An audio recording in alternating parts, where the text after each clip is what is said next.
सारिले या रूपे आनंदे पुढे बहुत करणे आहे. मग कोणकोणतं सोंग देवाने त्या ठिकाणी घेतलं म्हणजे अनेक अवतार घेतले, त्यामध्ये कृष्ण अवतार आहे. काळजी करू नका, अजून 15-20 मिनिटामध्ये इमानदारी करणं माझं मी कर्तव्य समजतो. बाबांनी मला सांगितलं होतं 9 वाजता होईल, पण तरी 10 वाजता कीर्तन चालू झालं आणि पाकिट घ्यायचं म्हणजे इमानदारी केली पाहिजे. आणि म्हणून 12 वाजेच्या बरोबर मी संपवणार, त्याच्यापुढे 1 मिनिट जाणार नाही आणि त्याच्या आत संपवणार सुद्धा नाही. म्हणजे जे इथे आले ना यात्रेला पण जरा कीर्तन ऐकून त्यांना नाही वाटत नाही अजून अर्धा तास बसावंच लागेल. आपलं असतं एकदम डायरेक्ट असतं.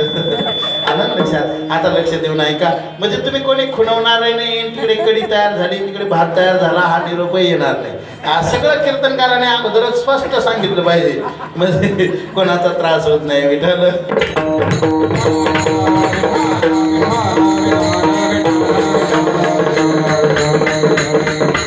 बघा, यात्रेच्या युगामध्ये रामावतार संपला, द्वापार युगाला त्या ठिकाणी प्रारंभ झाला.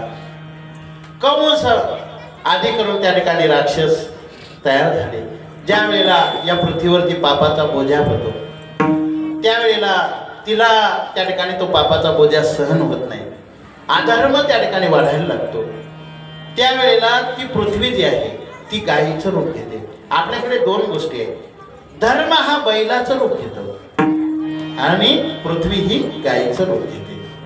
आणि मग ती पृथ्वी गायीचं रूप धारण करून ब्रह्मदेवाकडे घरानं सांगायला जाते, वत्सरूपे पृथ्वी ब्रह्म्यापाशी जाय, नेत्री वाहे तो ये सांगत असे.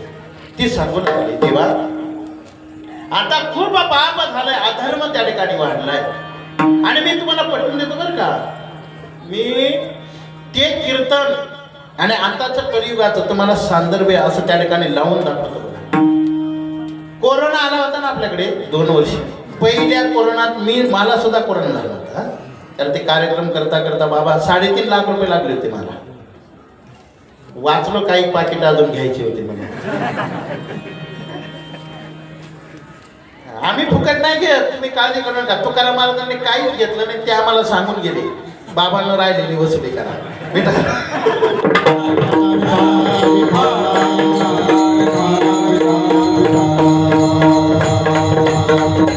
कसे हसले बघा तुम्ही, कारण ते असं.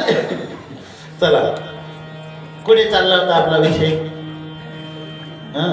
तुम्ही विसरतात म्हणूनच आमची दुकानं चालतात. चला, आणि मग ज्या वेळेला भगवान कृष्ण परमात्म्याचा जो काही अवतार झाला, मागे कोरोना होऊन गेला 2 वर्ष. पहिल्या लाटेमध्ये एवढे लोक मेले नाही. दुसऱ्या लाटेत का जास्त लोक मेले? तर त्या सरकारने, मला कोणाचं नाव घ्यायचं नाही, मी कोणाचा प्रचार करत नाही, जे मुख्यमंत्री होते त्यांनी दारूचे दुकानं चालू ठेवले, कीर्तन प्रवचन आणि मंदिरं सुद्धा बंद ठेवले. म्हणून त्यावेळेला अधर्म वाढला आणि पहिल्या जेवढे लोक मेले नव्हते त्याच्यापेक्षा जास्त लोक दुसऱ्या लाटेमध्ये मेले. विठ्ठल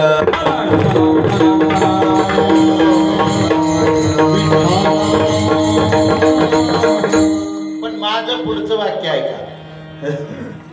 भांडे महाराज, ज्या बादरांनी कोरोनाच्या काळात घातलेल्या माळी काढल्या होत्या, मांसाहार केल्यावर, अरे मूर्खा, खरी लागण तर कोरोनाची मालेगावलाच झाली होती, पण तुला कळालं नाही.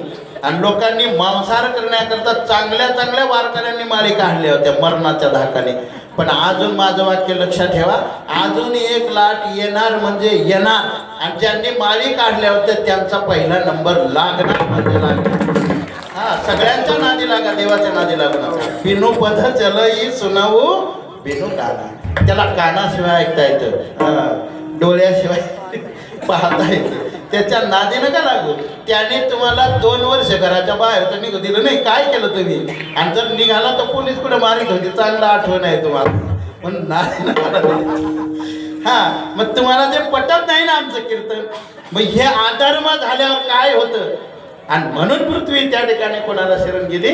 वत्सरूपी पृथ्वी ब्रह्म्यापाशी जाय, नेत्री वाहे तो हे सांगत असे. आणि मग तिथे त्या ठिकाणी ब्रह्मदेवाला सांगितल्यावर ब्रह्मदेवाने सर्वांना एकत्र केले आणि ते क्षीरसागरामध्ये गेले, जिथे भगवान परमात्मा त्या शेषाच्या शेयेवरती त्या ठिकाणी झोपलेले आहे. सगळ्यांनी प्रार्थना केली आणि प्रार्थना केल्यानंतर आकाशवाणी झाली, काळजी करू नका, आम्ही पुढे वसुदेव देवकीच्या तिथे त्या ठिकाणी जन्माला येणार आहे, तुम्ही सगळ्यांनी त्या ठिकाणी अवतीर्ण त्या ठिकाणी व्हा असं सांगितलं. आणि सगळे देव त्या ठिकाणी आपल्या स्वस्थानाला निघून गेले.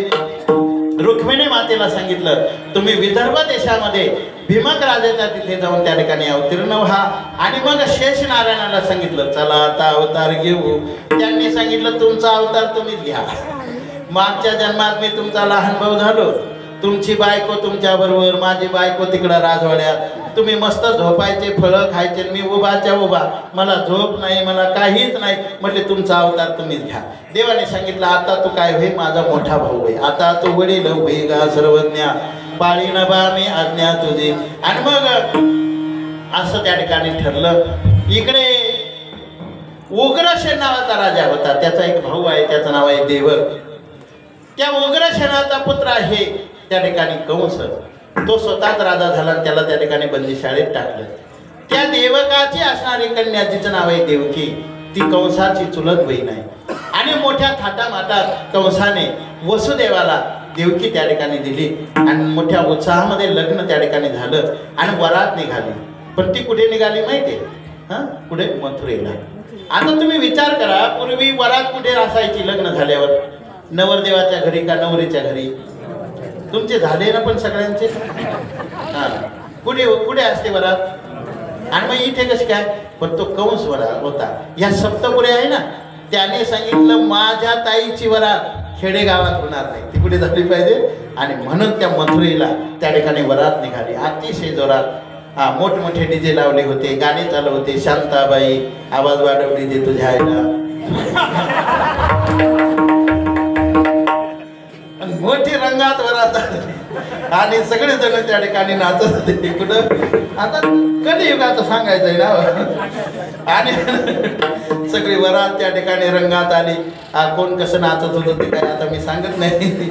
आणि मग ती बघा ना किती प्रथा बदलली बाबा.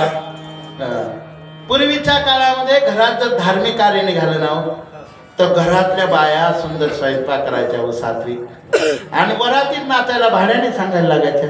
आता काळ बदलला हो, आता स्वयंपाक करतात भाड्याच्या आणि नवरदेवाच्या पुढे नाचतात घरच्या. मग म्हणतात हे बाबा निसर्ग कसा बदल.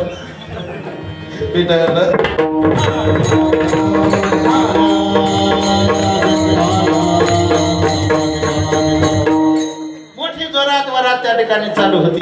आणि त्याच वेळेला स्वतः कंस त्या रथावरती सारथी झाला होता. आणि वरून आकाशवाणी झाली, कंसा जिची तू एवढी जोरात वरात काढली ना, तिच्या पोटी जो 8वा मुलगा येणार आहे तो तुला मारणार आहे. सगळे वाद्य बंद झाले महाराज, सगळे डीजे बंद झाले. आणि मग त्या ठिकाणी कंस उठला आणि देवकीचे असे केस धरले आणि खडग घेऊन त्या ठिकाणी मारायला धावला. घेऊन या खडग माराया धावला, हातात तो धरलेला वसुदेव. वसुदेवाने हात धरला, सांगितलं कंसा आता ही तुझी बहीण नाही, ती माझी पत्नी आहे आणि तिची सगळी जबाबदारी माझी आहे. मी प्रमाणाने बोलतो, तू का म्हणे नग्न भाज आणि ते लाज स्वामीची. ज्या वेळेला आपला विवाह कधी होतो? ब्राह्मण काकाने मंगलाष्टक म्हटल्यावर नाही, जेव्हा आपण सप्तपदी करतो आणि जेव्हा वचन देतो, धर्मेच अर्थेच कामेच नाचरामी, त्यावेळेला लग्न होतं. आता तुम्ही त्याच्यातही बावळट झाले. पहिला सगळा विधी करून घेतात आणि त्याला नाव लय सुंदर दिलं महाराज, वैदिक पद्धतीने लग्न. ठीक आहे, वैदिक पद्धतीने लग्न आहे. पहिले एकदा लग्न लावून घेतात आणि लगेच त्या मुला मुलीचं डबल लग्न लावतात. अरे ही कशाची वैदिक पद्धत? या अधोगतीकडे जाण्याचा मार्ग आहे. विनाकारण कोणाच्या याच्याकरता कोणाच्याही गोष्टी करू नका. स्वतः विचार करा आणि मग काही गोष्टी करायच्या. आणि मग सांगितलं, वसुदेवाने शब्द दिला कंसाला, कंसा मी शब्द देतोय तुला, बघ हिला जो मुलगा होणार आहे तो तुला मारणार आहे ना, मुलगा झाल्यावर तो तुम्हाला आणून दे. काय आश्चर्य महाराज. त्या काळात एका राक्षसाने माणसावर विश्वास ठेवला. पण आता माणसं माणसावर विश्वास ठेवत नाही बाबा. त्यांना जर विचारलं ना का विश्वास आहे का, ते म्हणतात महाराज विश्वास तेव्हाच गेला पानिपतच्या युद्धात, आता शिल्लकच कुठे. पण तेव्हा एका राक्षसाने विश्वास ठेवला आणि मग वसुदेव देवकीला बंदी शाळेत टाकलं, पायात हातामध्ये बेड्या घातल्या आणि पहिला मुलगा त्या ठिकाणी झाला वसुदेव देवकीला. बरोबर 11:15 वाजता मुलगा झाला. मी तिथेच होतो तेव्हा बंदी शाळेत. आणि मग मुलगा झाल्याच्या नंतर पहिले लोक शब्दाला मानत होते. सांगितलं देवकी आणतो मुलगा, फार सुंदर मुलगा होता. काय दुःख झालं असेल त्या मातेला. पिढे तिचे बाळ चित्त तिचे विवळ. पण पतीच्या पुढे बोलायचं नाही की पतिव्रता आहे, पतीच्या मता अनुसरून पतिव्रता. आणि मग तिने तो मुलगा घेतला वसुदेवाकडे दिला जड अंतकरणाने. वसुदेवाने मुलगा घेतला आणि शब्द दिल्याप्रमाणे कंसाला नेऊन दिला. कंसा हा घे मला झालेला मुलगा. कंसाने सांगितलं वसुदेवा आहो मी याचा मामा आहे आणि मला 8वा मुलगा मारणार आहे, याला मी का मारू, याला परत घेऊन जा. फार आनंद झाला वसुदेवाला. देवकीला त्याच्यापेक्षा जास्त आनंद झाला. काय माझा भाऊ आहे. पण त्याच वेळेला हे शेतीवाली बाबा आले. नारायण नारायण आणि मोठा त्या ठिकाणी पूजा करून कंसाने बसवलं आणि विचारलं काय आगमन झालं नारदजी. म्हणे मी असं ऐकलं तुझ्या बहिणीचं देवकीचं लग्न झालं, जसं याला काहीच माहित नाही बाबाला, आणि तिला मुलगा सुद्धा झाला म्हणे. आणि मी तर असं ऐकलंय तिचा 8वा मुलगा तुला मारणार आहे, म्हणजे जसं यांना माहीतच नाही. आणि मग म्हटले हो बाबा पण तो 8वा मारणार आहे, पहिला नाही. पण मग नारदाने सांगितलं तुला गणित कळतं का रे, जर इकडून तू मोजलं तर शेवटचा 8वा होईल, पण जर शेवटचा जर पहिला धरला तर हा जो पहिला आहे तो 8वा होईल. मग तुम्ही म्हणाल कंस राजा होता आणि त्याला साधं 1 चा 8चा फरक कळत नव्हता. पण तुम्हाला सांगतो ना, जर माणसाला भ्रम निर्माण झाला ना तर चांगल्यांना त्यावेळेला काहीच कळत नाही. मी तुम्हाला भ्रम निर्माण करतो, एकदा भजन करा. विठ्ठल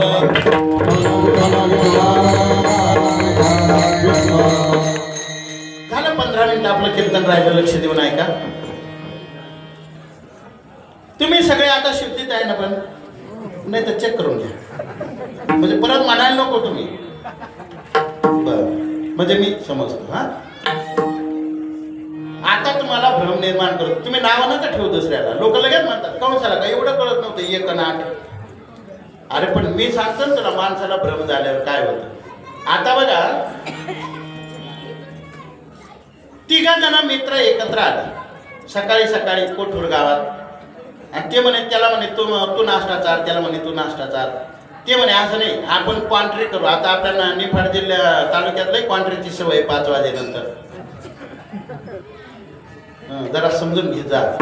आणि मग ते म्हणे नाश्ता करायचा म्हटल्यानंतर मग त्यांनी 10 रुपये वर्गणी काढली. 3 जणांनी किती रुपये झाले. आणि नीट लक्ष देऊन आहे का. आता मी 1 रुपया कमी करून दाखवतो आणि 1 रुपया वाढून दाखवतो तुम्हाला. तुम्ही लक्ष देऊन आहे का. किती रुपये काढले त्यांनी. 30 रुपये. ते एका हॉटेलात गेले, त्यांनी भजे पावडे काय खाल्ले. आता मी नव्हतो तिकडे, नाही तर मग सांगितलं असतं तुम्हाला. आणि मग त्यांनी ते नाश्ता बिष्टा केला. बिल झालं 25 रुपये. किती झालं 25 रुपये. पण ते वर्गणी काढायला पैसे होते ना, 5 रुपये उरले. मग त्यांनी काय केलं 2 रुपये त्या हॉटेलच्या वेटरला टिप दिली. आता ती आपल्या पाटी लोकांची पद्धतच आहे, गरीब पोराला 2 रुपये देणार नाही, पण हॉटेलात गेल्यावर त्या वेटरला टिप दिल्याशिवाय राहणार नाही 10 रुपये. आणि मग 2 रुपये टिप दिली आणि 1 रुपया जो उरला होता तो त्यांनी परत वाटून घेतला. म्हणजे आता त्यांना एकाला नाश्ता किती रुपयाला पडला. 10 रुपयातून 1 रुपया परत आल्यावर किती रुपयाला पडला. 9 रुपयाला. आता 9 त्रिक किती झाले 27. आणि त्या वेटरला 2 रुपये दिले होते. 27 आणि 2 किती झाले. मग 1 रुपया कुठे गेला. 1 रुपया. आता वाढून दाखवतो, भजन करा. विठ्ठल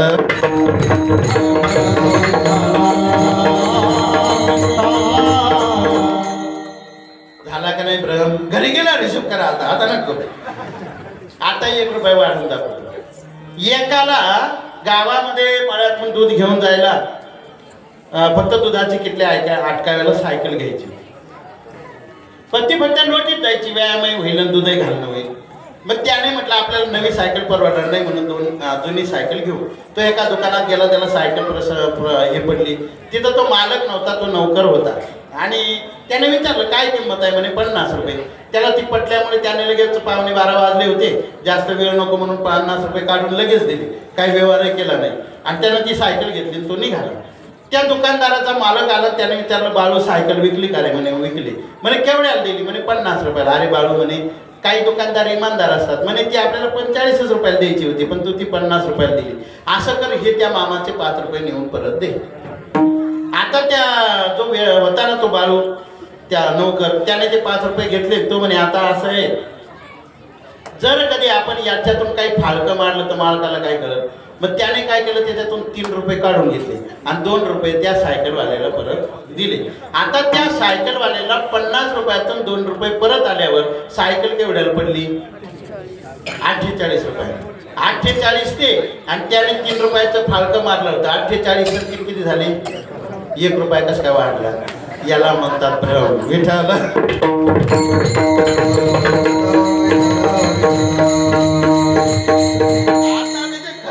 सांगणार नाही तुम्हाला, फक्त मला एवढं सांगायचंय, भ्रम कसा निर्माण होतो.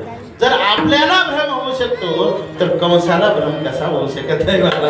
आणि मग सांगितलं मानू का म्हणे याला, म्हणजे तुझं तू ठरव. आणि पहिला मुलगा मारला, असा 7वा गर्भ त्या ठिकाणी राहिला. आणि मग योग मायेने येऊन तो गर्भ काढला. वसुदेवाचीच एक पत्नी रोहिणी नंद राजाच्या तिथे राहत होती, तिच्या उदरामध्ये त्या ठिकाणी नेऊन घातला. तिथे बलिराम दादाचा जन्म झाला. आणि बरोबर 9वा त्या ठिकाणी 8वा मुलगा त्या ठिकाणी जन्माला येणार. त्यावेळेला कंसाने सगळ्यांना सांगितलं डोळ्यामध्ये तेल घालून त्या ठिकाणी रक्षण करा. आणि त्याच वेळेला असणाऱ्या गोकुळाष्टमीच्या दिवशी रात्री 12 वाजता भगवान परमात्मा एकाएकी 8 वर्षाचे वसुदेव देवकीच्या पुढे प्रगट झाले. आणि प्रगट झाल्याच्या नंतर वसुदेव देवकीने सांगितलं, देवा तू जर 8 वर्षाचा प्रगट झाला तर माझा बाळ कोण म्हणेल? आणि मग भगवान कृष्ण परमात्म्याने सांगितलं, मी बाळरूप धारण करतो, कारण देव हा योनीतून जन्माला येत नाही. आयोनी संभव प्रगटला हरा, नोहे काही श्रमी आणि नामे याचा स्वामी प्रगटला. आणि मग भगवान परमात्म्याने सांगितलं, मी बाळरूप धारण करतो आणि मग मला त्या ठिकाणी नेऊन गोकुळामध्ये पोहोचवा. आणि मग भगवान परमात्म्याने बाळरूप धारण केलं. बाळरूप धारण केल्यानंतर सगळ्या त्या ठिकाणी असणाऱ्या पायातली बंधनं त्या ठिकाणी तुटलेली आहे. आणि मग भगवान परमात्म्याला एका टोपलीमध्ये घेऊन वसुदेवजी त्या ठिकाणी जाऊन गोकुळामध्ये पोहोचवतात. आपल्याकडे वेळ त्या ठिकाणी राहिला नाही. आणि तिथे जाऊन त्या मुलीला उचलून आणतात मायेला आणि देवाला तिथे ठेवतात. तुकाराम महाराजांचं प्रमाणे बालकृष्ण नंदागिरी आनंदल्या नरनारी. अशा प्रकारे हे सोंग भगवान परमात्म्याने त्या ठिकाणी गोकुळामध्ये धारण केलं. पुढेही बहुत करणे आहे. आणि मग काय केलं, त्या अभंगाचं शेवट धर्म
पांडुरंग परमात्म्याचं भजन करा.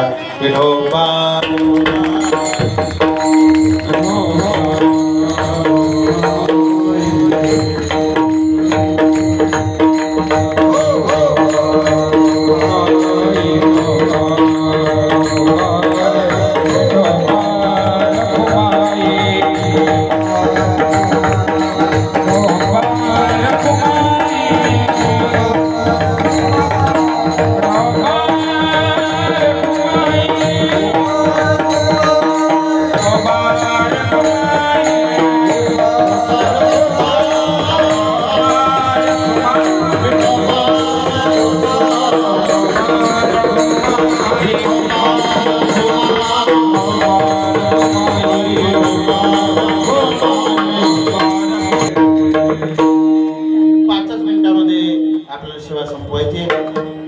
भगवान कृष्ण परमात्मा गोकुळामध्ये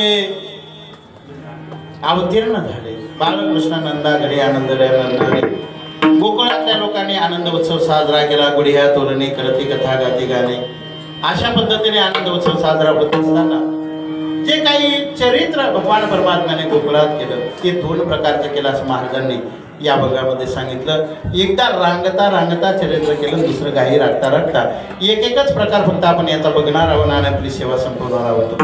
रांगता रांगता कोणतं चरित्र भगवान परमात्म्याने केलं तर बघा, रांगत रंगणी चोरीत लोणी धावणी धरीती गवळणी बांधीती चरणी देती घराणी यशोदे साजनी दैदूध भक्षुनी तमाळनिले नवल केले साजनी कृष्णाळवा आळवा परतोनी माते दावा कृष्णाळवा आळवा अशा पद्धतीने चरित्र केलं. राधा हा शब्द इतका महत्वाचा आहे म्हणून आपल्याकडे एक व्रत आहे राधा अष्टमीची. भाद्रपद महिन्यामध्ये त्या ठिकाणी राधा अष्टमी येते. गर्ग साहित्यामध्ये गर्गाचार्याने असं सांगितलंय की जर तुम्ही राधा अष्टमी जसं गोकुळाष्टमीला भगवान कृष्णाचा जन्म होतो तसा राधा अष्टमीला राधेचा जन्म होतो.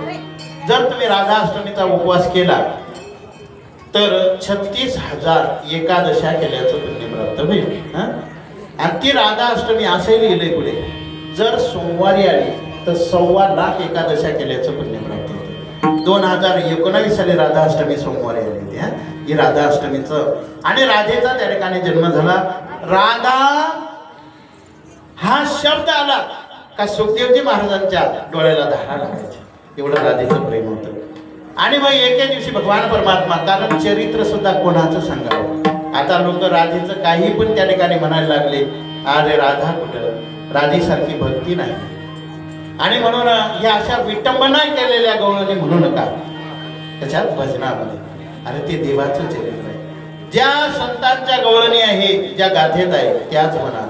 लोक काय करायला लागले आता, रचलेल्या गवळणी कीर्तनात, कानाच्या कीर्तनात सुद्धा महाराज म्हणायला लागले.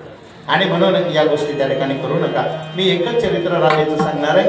एके दिवशी देवाने इतकं रडायला सुरुवात केली, इतकं रडायला सुरुवात केली, रडायचं राहीना. आणि त्याच वेळेला राधा, आणि राधेने जेव्हा देवाला वचन घेतलं, देवाने रडायचं थांबवलं. मग सांगितलं यशोदेने, राधे तू घरी एकटीच आहे ना, मला एक काम पडलं, जा याला घेऊन. आणि मग राधा देवाला घेऊन आली, देवाची सेवा करू लागली. आणि सहज राधा त्या ठिकाणी म्हटली, देवा आता जर तू मोठा असता तर. देवाने सांगितलं, राधे होऊ का मोठा? म्हणे तुला मोठं होता येतं? म्हणे मग मला भक्ता करता सगळं करता येतं राधे. न सांगता तुम्हा कळू येते अंतर, विश्व विश्वंभर परिहाराचे लागत. देवाला सांगावं लागत नाही भक्ताच्या मनातलं, राधे तुझी इच्छा आहे, तू जशी, बघा आपल्याकडे प्रमाण आहे, तुम्ही जशी भक्ती कराल देव तसा होतो. आणि राधेच्या भक्ती करता देव मोठा झाला. देवाची सेवा करू लागली राधा. आणि त्याच वेळेला तुझा पती आनया आला, दरवाजा वाजवला, राधे कोणाशी बोलते? राधा घाबरली, सांगितलं, देवा माझा पती आलाय, आता तू लहान व्हा, नाहीतर माझी इज्जत जाईल. देवाने सांगितलं, राधे मला फक्त मोठा होण्याचाच मंत्र येत होता, लहाना होण्याचा मंत्र येत नाही राधे. आणि सांगितलं, राधे नको, असं करू नको, आमची लाज तुझ्याकडेच आहे देवा. आणि मग पुन्हा भगवान परमात्मा लहान झाले. पण ते असंच असतं महाराज, वाईट बातमी गावामध्ये आपाप पसरते. आणि चांगली गोष्ट लोकांना वरडून वरडून सांगावी लागते. सगळ्या गावात कळालं राधेच्या घरी देव लहानाचा मोठा होतो. आणि मग यशोदेने सांगितलं राधे आता तू कृष्णाला न्यायचं नाही. पण इतकं प्रेम राधेवर. एके दिवशी राधा पाणी आणण्याकरता नंदवाड्यावरून जात होती आणि देव दूध काढत होते सकाळी गाईचे.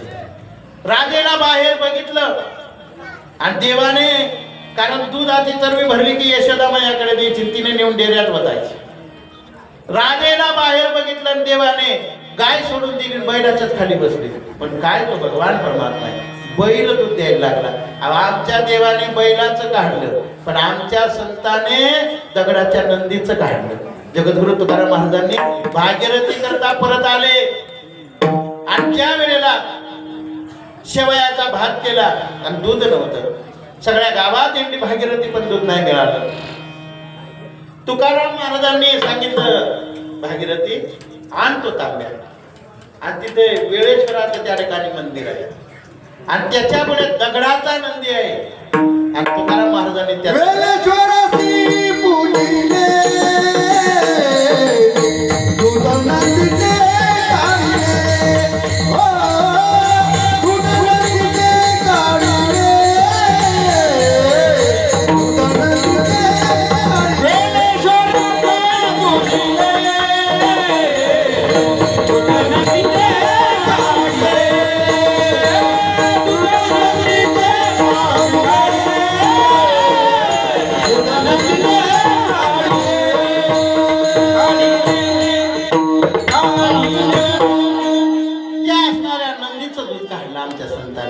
असो अनेक चरित्र आहेत. आणि मग भगवान परमात्म्याने अनेक फड्या गोकुळात केल्या बरं का. देवाला चोरी करताना का पकडलं जात नव्हतं माहिती आहे तुम्हाला? भागवतामध्ये चोरी करण्याचा सुद्धा मंत्र आहे. मी तुम्हाला मंत्र शिकवतो. पण चोरी करल्यावर पकडल्यावर माझं नाव सांगायचं नाही. मंत्र सिद्ध करावं लागतं. मी भागवत कथा रामकथा सगळ्या कथा करतो. ज्या वेळेला कफल नावाचे ऋषी होते बाबा, आणि त्यांनी एक मंत्र देवाला शिकवला होता, कफलम कफलम कफलम कफलम. आता हा मंत्र आहे पण सिद्ध करायचा बरं, नाही तर दाल चोरी करायला असं म्हणून. आणि त्याच्यामुळे भगवान परमात्मा त्या चोरी करताना त्या ठिकाणी सापडत नव्हते.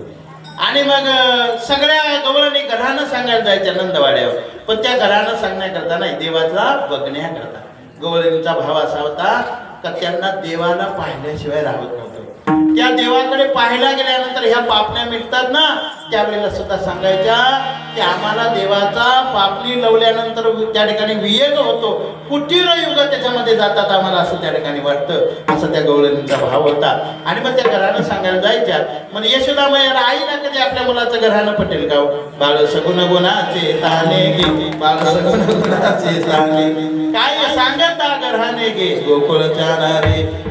काय त्या ठिकाणी घरानं सांगतात. मग यशोदा मैयाने सांगितलं एक काम करा, याला पुराव्या नशी पकडून आणा. आणि मग ती त्या ठिकाणी खरं मानले. आणि मग एक गवळण होती, ती जरा आगावच होती. तिने काय केलं, देवाकडे पाहिलं जाता जाता आणि असं केलं, तुला पाहूनच घेईल म्हणे. कोणाला? भगवान परमात्म्याला. रात्री ती गवळण झोपली आणि सकाळी पहाटे उठायच्या पहिल्या गवळणी. आता 8 वाजता उठतात, ती गोष्ट वेगळी. आणि मग ती गवळण उठली आणि उठल्यानंतर तिच्या पतीने तिच्याकडे पाहिलं. अशा मोठमोठ्या मिशा आल्या त्या बाबासारख्या. बाबाला आहे ना आता कोणाला त्या गवळणी. त्या तो असणारा तिचा नवरा तिच्याकडे पाहून हसायला लागला. कोणाकडे? आणि मग ती म्हणायला लागली का म्हणे, आज आपलं काय आजच लग्न झालं का म्हणे, 50 वर्ष झाले आणि तुम्ही माझ्याकडे पाहून हसता म्हणे. तो परत हसायला लागला. आणि मग तिने जेव्हा बघितलं ना आरशामध्ये तर अशा मोठमोठ्या मिशा आल्या होत्या. आता कशाला गवळण दरवाजा उघडते? 8 वाजले तरी गवळी दादा गवळण बाबा घरात. आणि नेमकी त्यांची मुलगी गावात दिली होती. आणि मग सगळे गावातले लोक जमा झाले. म्हणे अरे ही गवळण तर पहाटे 5 वाजता उठते म्हणे, आज 8 वाजले तरी का उठेना?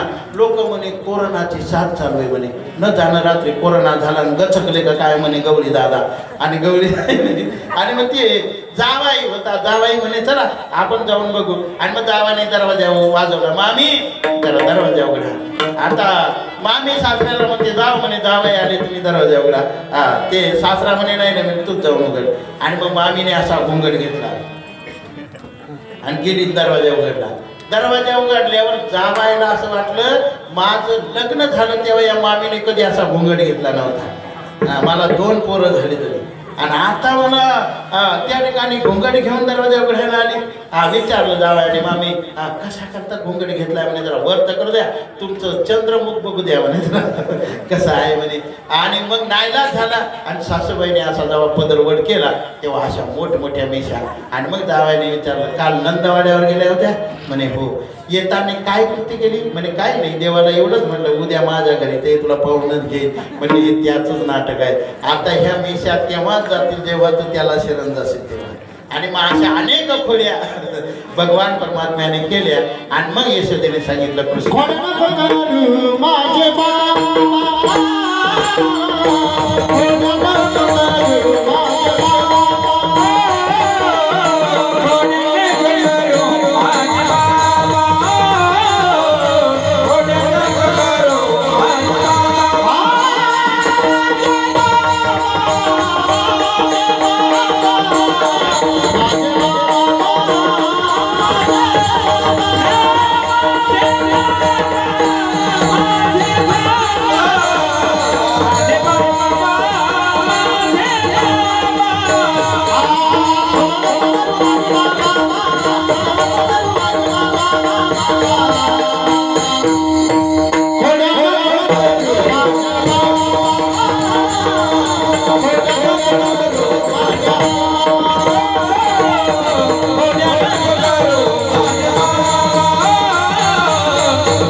यशोदे कृष्णाशी सांगावे गोकुळे राहावे की जावे. आणि मग सगळ्यांनी सांगितलं यशोदेने आता कृष्णा आता जाई वना सवे घेऊन गोदा.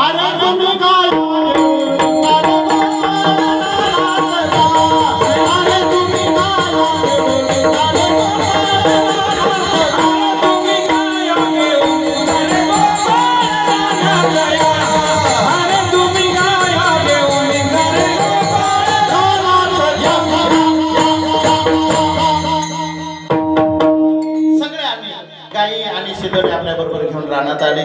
त्यावेळेला तिथे इतका पाऊस पडत होता कारण भगवान परमात्मा अवतीर्ण झाला होता. चिंता ते पळाली गोकुळा बाहेरी आणि प्रवेश भितरी देवी केला.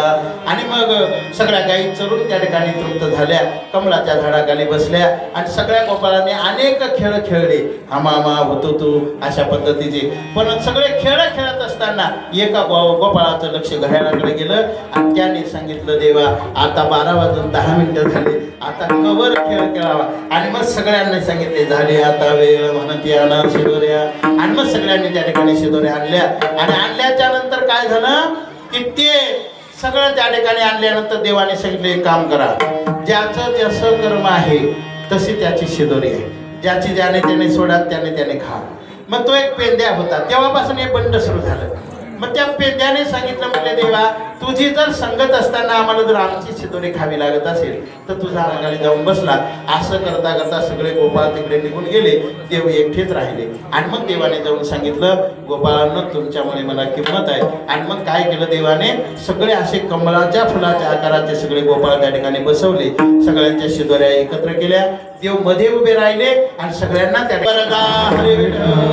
श्री ज्ञानदेव कृष्ण भगवान की जय. ज्ञानेश्वर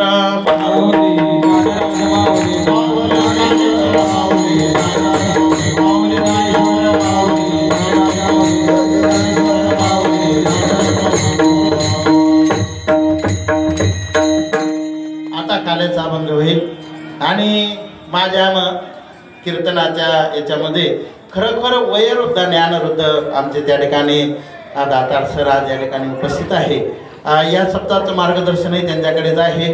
आज दहीहंडीत त्यांच्या हातानेच आपण फोडू, कारण एक आपल्यापेक्षा वयोवृद्ध या ठिकाणी आणि नाही बाबा तुम्ही आमचा अजून एवढा अधिकार नाही. जेव्हा आमचा होईल तेव्हा आम्ही करू. त्या ठिकाणी प्रमाण होईल आणि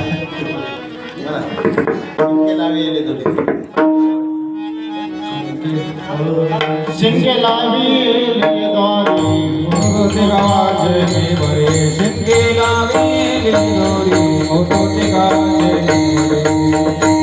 दोरी